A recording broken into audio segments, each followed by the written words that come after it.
What's up mga ka-cutie? This is Lian, your first year tourism student. For the go!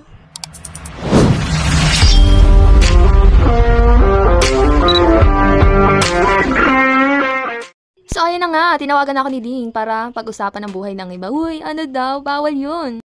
Para madaliin pala ako kasi tagal-tagal ko mag-ayos, Diyos ko. So, yun na nga, dinaanan na namin si Ding kasi sabay kami pupunta sa school. By the way guys, ano namin ngayon? Field familiarization. Alright, nakarating na rin sa school.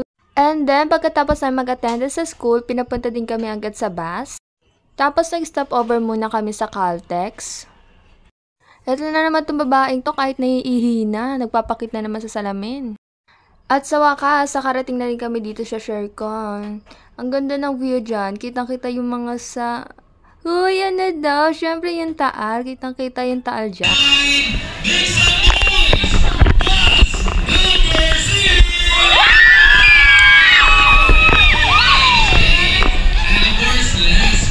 Pagkababa din namin ng gamit, ay nag-proceed din kami sa first activity which is yung first aid. Ayan, kita naman si ate, diba? Ano kami, tinuturuan kami kung paano mag-push up. Push up! Charot, mag-CPR. Syempre, kita naman dyan diba? Nakikita mo naman, diba? Pagkatapos namin sa first activity, dumiretso din kami sa second activity which is yung zip line.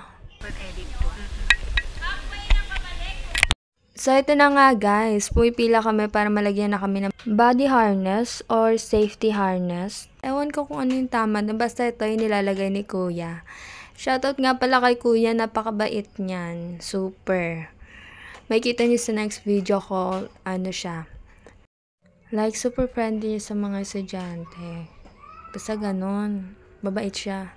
Alright, so paakit yung babaeng maldita. So, ayun. Akala ko hindi ako matatakot, pero...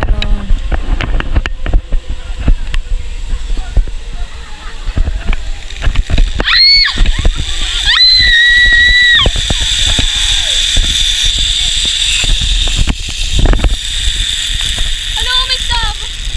Ano? Tumigil ka? Ang gano'n kasi, hindi yata ako makakain.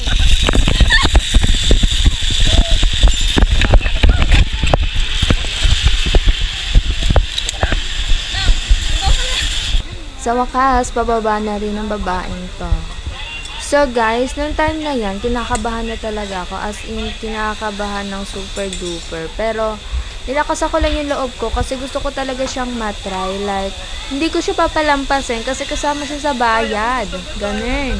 So, may iba tayo ngayon guys. Siyempre may mga magtataka dyan, lalo sa mga kaklase ko na, ba't siya nagbablog? Ganun. Like, hindi naman siya artista para mag-vlog, diba? So, naisipan ko lang siya i-try kasi wala lang, like, kailan ko siya ititry kung kailan mamamatay na ako, ganun. Like, kung kailan huli na ang lahat, ganun. If doesn't work naman, okay lang, diba? At least, why try? So, shoutout nga pala sa kaklase ko na parang nag-10-20 lang siya sa taas. Kita niyo naman, diba? Like, parang hindi mo lang siya nag-overthink na isang pagkakamali niya lang pwede na siyang mahulog sa maling tao. Uy, charot. Charot lang, guys.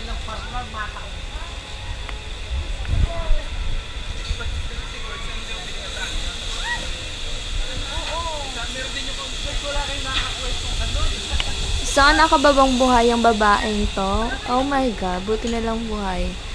Tapos, ang pagkababa ko, bigla ko naisip, like, what if i-motivate ko isa kong kaklase para i-try niya, diba? Like, kasi sayang yung opportunity. Opportunity daw, ano daw? Kasi hindi niya tinry, like, sayang talaga. Lolo, paano to? May try mo, hindi siya nakakaba. Ay, talaga naman ito ng babaeng to. Sinabi pang hindi nakakaba kahit kinabahan na nasa taas na. So, hanggang dito na lang muna tong video na to. Please follow and don't forget to like and share. Thanks for watching!